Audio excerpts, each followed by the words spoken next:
में बता रहा हूँ कि महलों में जो पधारे थे उस वक्त में शहनाइयाँ बज रही थी और शहनाई बजते बजते और लड़ाई का शंख बज गया। लड़ाई का शंख बजते के साथ में ही फिर उसने कहा कि क्या माजरा हो गया इस तरीके से तो उन्होंने कहा साहब आपको एक एडीसी दौड़ के आया कि हुक्म आपको लड़ाई के अंदर पहुंचना। अब भी उदयपुर दरबार के सेनापति थे ये सलूम राव साहब, रतन सिंह जी नाम था इनका।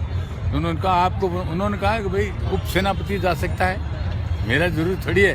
कि नहीं साहब आपके बगैर उनको रोक नहीं सकता, उस दर्रे को आप ही रोकोगे जाके, इसलिए आपके लिए हुक्म है।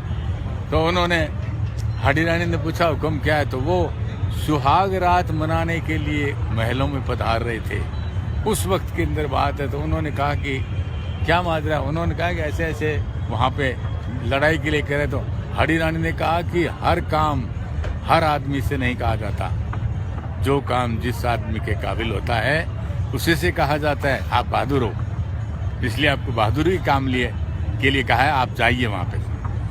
नहीं चाहे ये शादी में आराम नहीं करें, कहाँ की बात है, चाहे मेवाड़ गुलाम हो जाए, मैं नहीं जाता। उन्होंने कहा पहले तो समझे नहीं, फिर उन्होंने दूसरे तरीके से कहा कि अरे आप तो क्या जा सकते हो, आप क्या जा सकते हो, वो तो बहादुरों का काम है। आप तो फूल जैसे कोमल हो और ये आपके बस का काम नहीं है।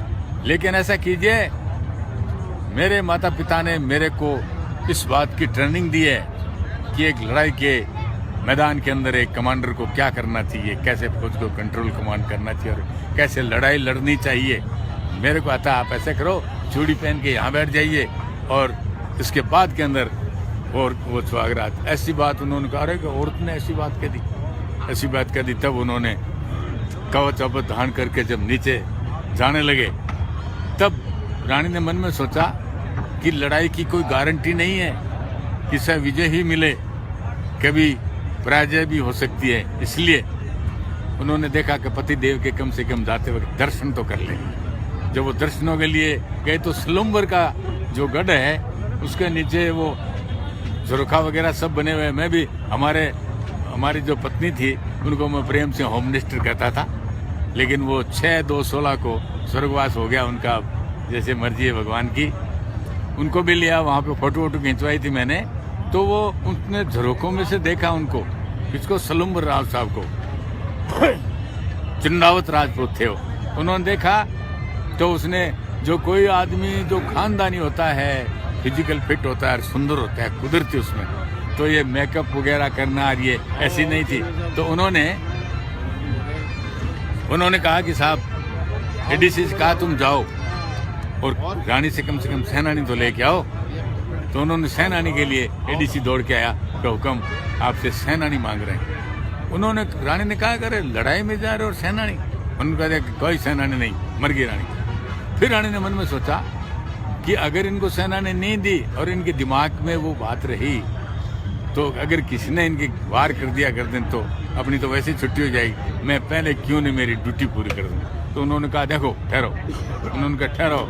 फिर उसने कहा कि जो मैं तुम्हें सेना नहीं देती हूँ, तुरंत तुम्हारे सरदार से तात्पर्य चुंडावत सरदार जो उनको तुरंत पहुंचानी चाहिए का हुक्म। तो उसने साहब अंदर से वो जहाँ से वो तलवार रखी थी वो लाए, जहाँ उन्होंने गर्दन काट के दी, वो जगह सब मैंने वो फोटो में ली। उसने सब गर्दन काट करके और थाल में रख कर वो चुंदड़ी दे दी उनको। इस बात का सवाल आया कि अरे गर्दन कटने के बाद के अंदर उन्होंने कैसे रख दी। तो साहब राजपूतों के अंदर जुझार हुए हैं, गर्दन कटने के बाद में भी लड़े, गर्दन कटने के बाद के अंदर भी लड़े वो। तो इस तरीके से उन्होंने दे दी। फिर उसके बाद के अंदर वो गया तो चुंडावत घोड़े पे था, ला क्या लाया। तो उसने वो ऐसे चुंदड़ी हटा के देखी तो शीश हंस रहा था उसमें। उन्होंने कहा रानी ये क्या कर दिया, हमने तो जी भर के बात भी नहीं की तुम्हारे से, ये क्या कर दिया। फिर उसने क्या सा कटे हुए शीश को बालों से बांध करके और वो लड़ाई लड़ी। तो बोले चुंडावत की जय, फौज चुंडावत की जय बोलना। उसने चुंडावत की नहीं, हाडी रानी की जय बोली है, हाडी रानी की। इसी किस्से को मैं आपको शॉर्ट में बताया मैंने, इसको मैं राग, लय और ताल के साथ सुनाता हूँ। अभी सुना दूं क्या? सुना दो। ये बहुत तेज हो गया मास्टर। आवाज धीमी रखो। धीमी आवाज। ठीक है, तुम्हें थोड़ी देर सुना देता हूं। 2 4 5 वाक्य। चलो, अब आपकी थोड़ी समझ में आ जाएगी।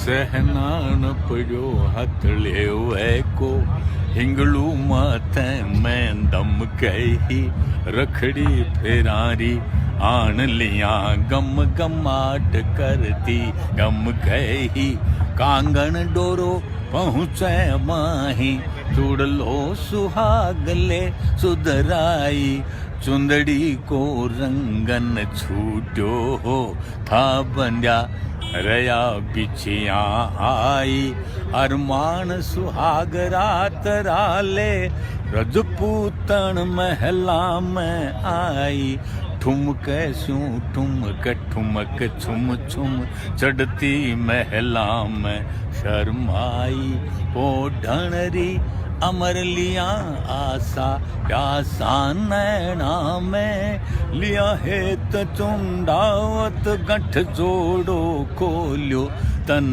मन री सुध बुध अमिट मेट पण बाज रही थी सहनाई महला में गूंजो शंखनाद अधरा पर अधर झुक्या रह गया सरदार भूल गयो आलिंगन रजपूती मुख पीलो पड़ गयो बोलो रण मैं नहीं जाऊंला रानी थारी पल क्या सहला हूँ गीत है तेरा गाऊंला आ बात उचित है कि हद तक ब्याह में भी चैन न ले पाऊं मेवाड़ भले क्यों हो न दास हूँ रण में लड़न नहीं जाऊं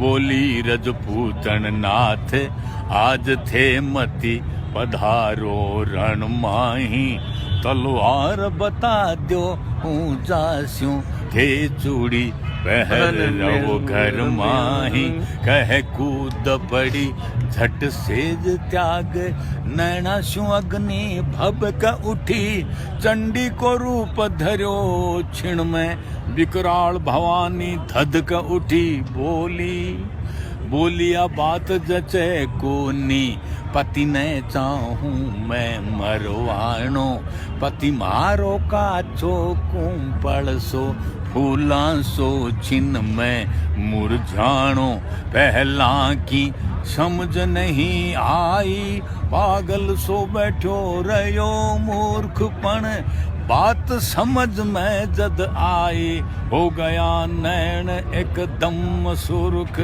बिजली सी दौड़ी रग रग में बांधा कवच उतरियो पौड़ी हुंकार बम बम महादेव ठप ठप ठप कबड्डी घोड़ी पहला रानी ने हरस हुयो पण फेर जान सी निकल गई काल जो मुँह कानी आग्यो डब डब आंखड़िया पत्थर गई अनुमत सी पागल सी अनुमत सी दौड़ी महला में जद बीच झरोखे टिका नैन बाहर दरवाजे चुंडावत हो चार रयो थो वीर बैण आँख्यां स्यूं आँख मिले क्षण में सरदार वीरता विसराई सेवक ने भेज रावड़े में अंतिम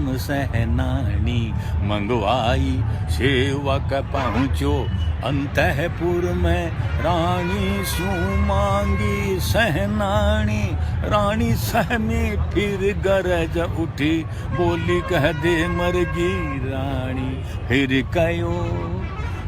कयो ठहर ले सैनानी कह झपट खंगसो ती धारी सरकट हाथ में उछल पड़ो सेवक भाग्यो ले सैनानी सरदार उछल्यो घोड़ी पर बोलियो ल्या ल्या ल्या सहनानी फिर देखो जद देखो कटोसी सहस तो बोलो रानी मारी रानी तू भली सहनाणी वीराणी है धन्य धन्य तू छत्राणी हूँ भूल चुको थोरण पथ ने तू भलो पाठ दियो रानी कहे एड लगाई घोड़ी करण बीच भयंकर हुयो नाद के हरी उठो चिंगाड़ मार हरि गण रे ऊपर पड़ी गाज फिर शीस कटो गल में धार्यो बेरीरी डोलट बाट बड़े उन मात बनो उन करद धार लत पत फौज ने खूब दली सरदार विजय पाई रण में सारी जगती बोली जय हो रण देवी हाडी रानी की महाभारत की जय हो जय हो जय हो जय हो जय हो जय हो। मेवाड़ में हांडी रानी का सर काट कर बलिदान के बाद मुगलों से लड़कर विजेता प्राप्त करने वाले ये चुंडावत वीर की कहानी।